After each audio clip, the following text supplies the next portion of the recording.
Hello and welcome to the Bucket Lister podcast. Join your host Keith Crockford along with special guests who have travelled the world, here to share stories of their adventures and plenty of inspo to add to your bucket list. Now, let's get into today's episode. Hello everyone and welcome to this episode of the Bucket Lister podcast. Before I start the podcast, I just wanted to tell you the good news, and that was when we recorded last week's podcast, we were discussing that evening we were going to the British Travel Awards, and we actually won. So we won Best Adventure Travel Company at the British Travel Awards, which is amazing news for such a young company to win that award. So we are super pleased with that. So thank you ever so much to everybody who voted for us. Another thing today is I must apologise because I do have a little bit of a cold today, and you might hear that in the recording, and I'm ever so sorry, but there's not a great deal I can do about it, but I feel okay. Right, on to today's episode, and today's episode is a little bit different to previous episodes in that I've been asked to answer questions on the podcast, so common questions that we get asked in the office. So I put out to a few of our bucket listers and said to them, asked them to send me in some questions. And I'm going to do these every now and again just to cover off some of the topics that people want to know about. So today, unfortunately, you have just got my voice on this podcast, and I could have got somebody along to ask me the 10 questions that I've got to answer today, but I thought that was pretty pointless to get them in. So I thought I'll just ask the question and then I'll answer it. So let's get on with today's episode. So the first question I've got today is, which trip should I start with? And I suppose that question really depends on what it is you're looking for from your bucket list trip. And in terms of the bucket list company, we've kind of got two types of trips. We've got our trekking trips, which is what we originally started out with. And then we've also got our kind of best of range as well, which is kind of, they incorporate less of the long distance trekking, I suppose. Now, if I was to say which one to start with, if you were looking at doing a trekking trip, then I would say probably a Mount Toubkal or a Sahara Desert trek, depending on whether or not you wanted to go to altitude.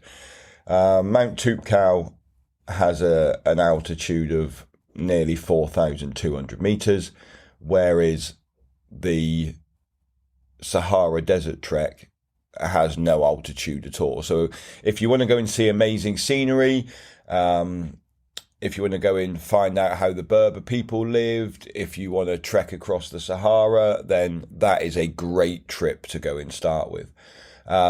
If you aspire to go and do something like Kilimanjaro or Everest Base Camp, and you want to test your body to see how well it copes with being at altitude, then I would say a great trip to start with then would be Mount Toubkal. So kind of those would be my recommendations from a trekking trip perspective. If you were wanting to go and do, if you were wanting to go and do a best of trip, then again, Morocco's a great option, or the best of Nepal. There's still a trek on that one, but a very short kind of 3-day trek. Obviously, we've also got trips like if you wanted to learn to scuba dive, then the Gozo scuba diving trip is amazing and you come away as a certified qualified diver. The whitewater rafting trip in Morocco is unbelievable. Like the scenery that you get to see on that trip is just stunning. So kind of those would be my recommendations if I was thinking about, which should be your first bucket list trip. Okay, so moving on to the second question. Which route should I do on Kilimanjaro? There are 7 main routes on Kilimanjaro, and currently we only offer 2 of them. We do the Lemosho route and we do the Marangu route. One of the most popular routes for Kilimanjaro is the Bachame route. We don't do that one, tending because it is very popular and sometimes quite crowded. So we kind of stay away from that one, really. But the Marangu route is the only one that you stay in huts. So for quite a lot of our clients, that is an appeal. Like, you're not camping in a tent. If that's something that you've not done before in living out of a tent, then the Marangu route works really well. The Lemosho route has a very good altitude profile for success, whereas the Marangu route, you kind of climb a little bit higher each day. But in 2022, we've run 6 trips to Kilimanjaro, and when I worked it out the other day, we had a 97% success rate to the summit of Kilimanjaro this year. So we take our time, we do it right. So you shouldn't have any issues on either of those routes, really. So from my perspective, I really like the Marangu route. Staying in the huts, having the dining halls. If going camping and doing those sorts of trips is something that you are not used to doing, then you still have a few home comforts with the Marangu route. So that is one that potentially I would seriously consider looking at. And likewise, if you are fine in tents and you don't mind all of that and you're quite happy in a toilet tent, then the Lemosho route is a great one as well. So kind of those would be the two that I select, which is kind of why at the Bucket List Company, those are the 2 routes that we offer. When is the best time to climb Mount Toubkal is the third question that I've been asked to answer today. So Mount Toubkal can be climbed all year, and we run our winter trip in February, and as you would imagine on a winter trip, you would expect for there to be some snow, and that's kind of what we are hoping. The snow kind of starts from towards the end of October, and will hopefully be gone by kind of March, early April. So if you want to stay away from the snow, then kind of middle of April through to the end of October are your prime times of climbing Mount Toubkal. I would always avoid climbing it in July, August, early September, purely because of the heat.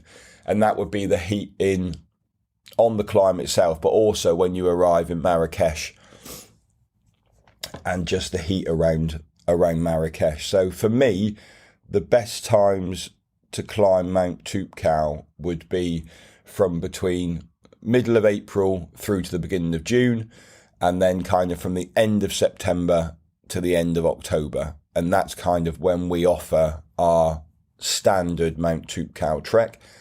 And like I say, we do a winter one in January, February as well.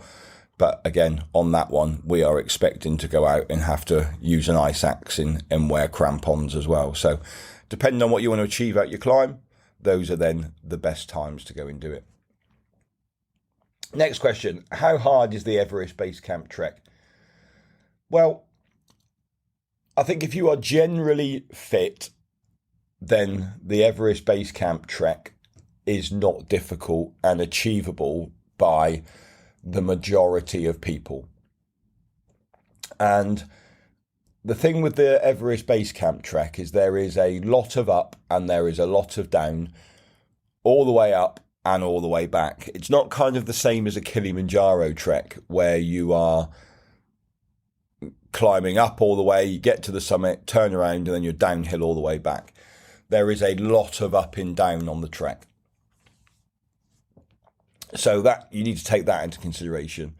Distances each day, 8 to 12 kilometres walking. So it's not over strenuous from a distance perspective. On a few days, there are quite some tough uphill sections which will test you. But if you've trained properly for it, then there is no problem with an Everest base camp trek. And like I say, anybody should be able to achieve it if you've kind of done some training before you go. And what I mean by training is that you've done multi-day treks wearing a rucksack on your back, so you are preparing for it.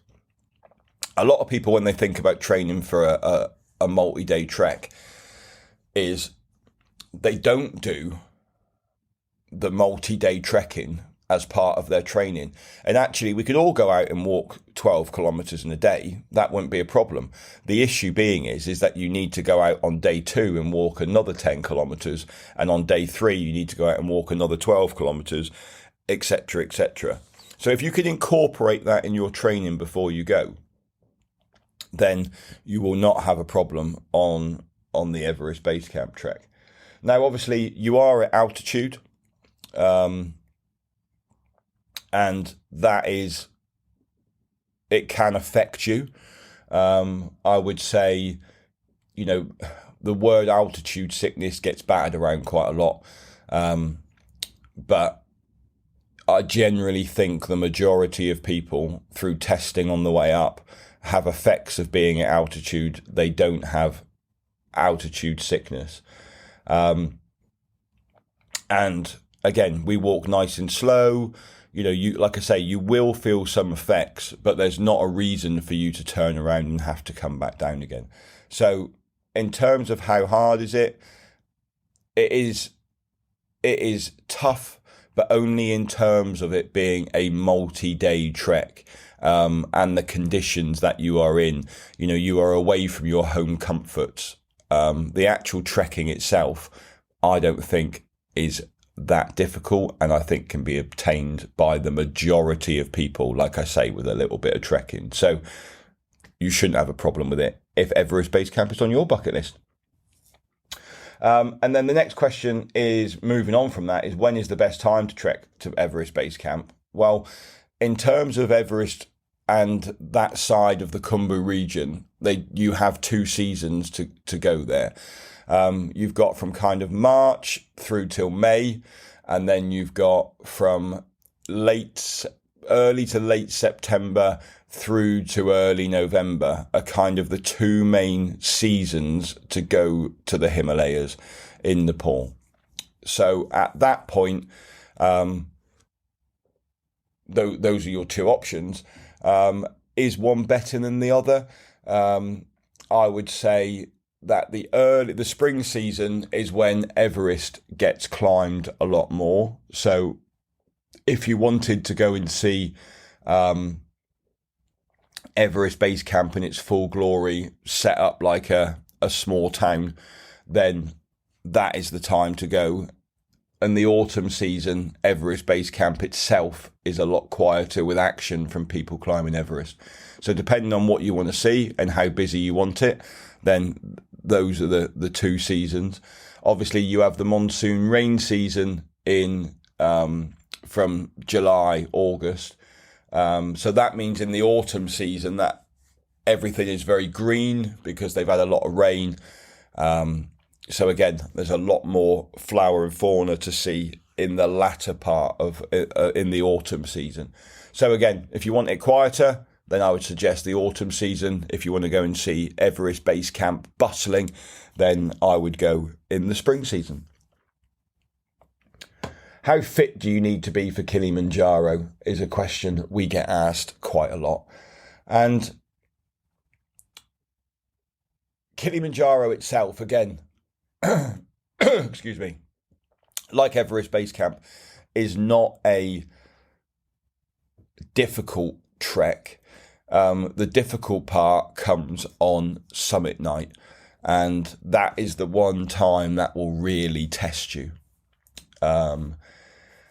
Again, if you've done some multi-day trekking within your training, if you can go and run 5K, if you can trek day after day with a rucksack on your back, then you will be able to do Kilimanjaro.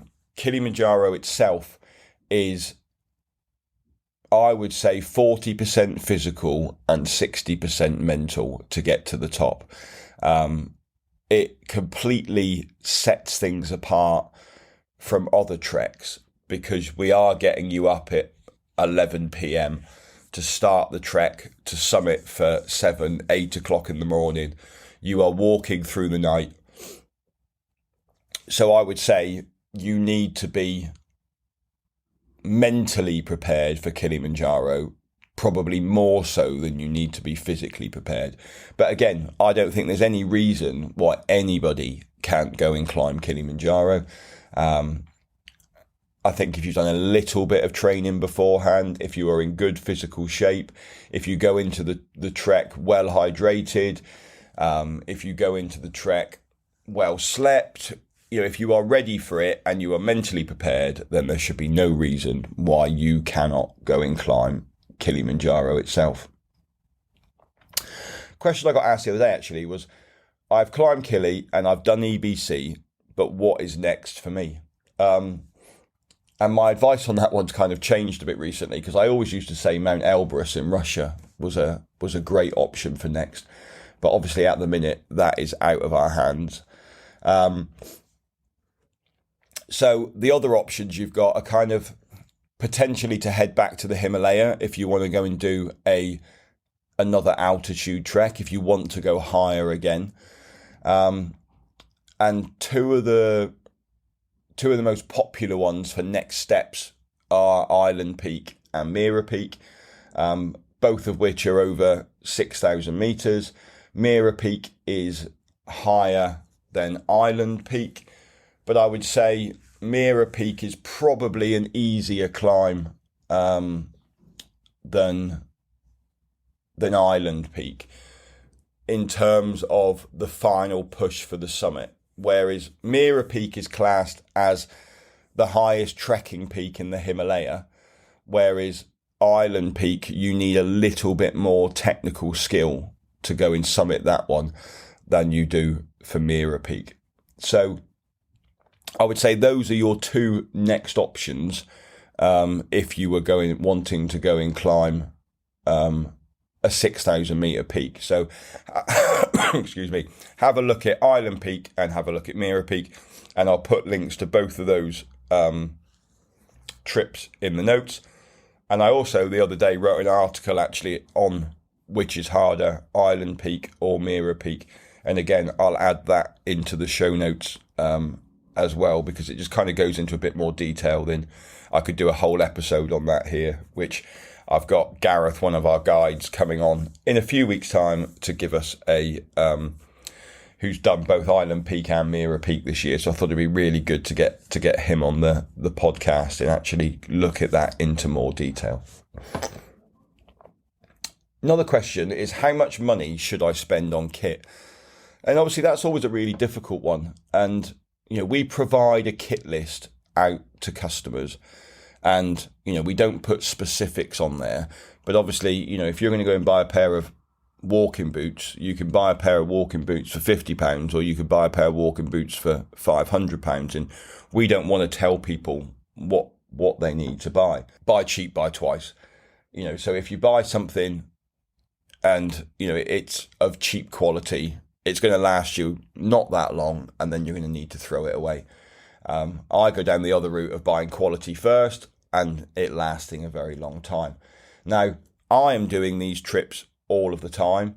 Like, my kit needs to last me. But if you're only going to go and do this trip once, and this is one thing that you're going to tick off, you've decided you want to do Everest Base Camp, or you decide you want to do Kilimanjaro, and that's going to be it for your adventure trekking travel, then actually I wouldn't go and spend very much money, or I would actually go and hire the kit rather than buying it, because at least then you still get really good kit to go and do your trek with. Because the last thing you want is for something to go and break whilst you're on the trip. Like, I've had it so many times before where someone's gone and bought a cheap duffel bag from a high street retailer we will not name, and on day 2 on Kilimanjaro the zip is broke and we're having to duct tape his duffel bag to up the top of the mountain. So I think you need to go in with a mid-range view of what to spend on your kit. But like I say, if you are never going to use it again, then see if you can borrow it or go and hire it, and then you can give it back afterwards. And at least at that point, you are getting really, really good kit. Next question then is, what new trips are coming from the Bucket List Company? Well, we are launching a lot of new trips in 2023. And actually, I'm sat here now recording this podcast in Istanbul because I've just been out for the last week looking at a new trip that's going to be launching soon. We were at the World Travel Market in London a few weeks ago. A few of the team went up to there, met some new companies, looked at new trips, and we've got some really exciting new trips coming within 2023, 2024. So things like Costa Rica, things like Sri Lanka, Madagascar, Indonesia, Malaysia.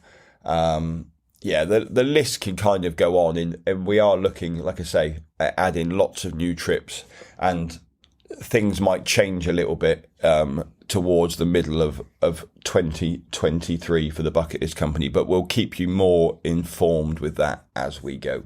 So keep your eyes out for new trips. But like I say, there are quite a lot of new trips coming. And of course, we have just launched our Vietnam, Cambodia trip as well. That launched last week. So we've had that's started to pick up momentum, and we've had quite a few bookings for that first one, and we're really excited to launch the first one of those trips as well. So if you haven't checked out the Vietnam, Cambodia trip, then go and check that one out as well. And then the final question for today's podcast then is, what was my favourite trip of 2022, and which am I looking forward to in 2023? Well, always a hard trip, so a hard question, which was my favourite trip of 2022. And I've done a lot of trips in 2022. I've done Kilimanjaro, I've done Everest Base Camp, I've done Machu Picchu, I've done the Sahara Trek, I've done Mount Toubkal. So I've pretty much ticked off most of our trips in 2022. But I think if I was to look back at my favourite trip of 2022, which in 2022 was a weird year, because obviously it was the year we came back into travelling again after not really travelling since 2019. I mean, in 2021 we did manage to get a few trips away. We did a lot of like Gozo scuba diving trips, and we ran a couple of Toubkal trips in 2021. But of course, we were still pretty shut down then. So 2022 was the year that actually we managed to get out and run all of our trips again. But if I was to look at which was my favourite in 2022, I'd probably say the Lares trek to Machu Picchu back in May would have been my favourite trip of 2022. It was so lovely going back to Nepal, to Peru again, and I mean, it was lovely going back everywhere. It was so nice to go back and see everyone in Nepal. It was so nice to go back to Tanzania and see all the guides in Tanzania. So that's a really difficult question. But for 2023, which am I most looking forward to? I can answer that one really easily, and that is going to Chile and Easter Island for our first ever Chile and Easter Island trip right at the start of 2023. That is the one that I'm most looking forward to. And I can't wait to go back out there. It was 2019 that I was last in Easter Island. And yeah, I'm super looking forward to going back to Chile and Easter Island. So anyway, that's my questions finished today. If you've got a question that you would like me to answer on the podcast, then please do email it in to us. Likewise, if you've got any ideas for topics you would like covered on the podcast, then we would be super interested in hearing from you, because we want to put out there what you guys want to listen to. So like I said, if you've got any questions, got any ideas, please email in and we will get them sorted. Well, thanks ever so much for listening to today's podcast. I know it's been a little bit different one, and we will put one of these in every now and again just to go through and answer some of the topic questions that people are asking us. So anyway, again, thanks for listening, and we'll see you next week. Bye-bye. Thanks for listening to this episode of the Bucket Lister podcast. Be sure to click follow to be alerted for next week's episode. For more travel inspiration, check us out at www.thebucketlistcompany.co.uk or follow us on socials. See you next time.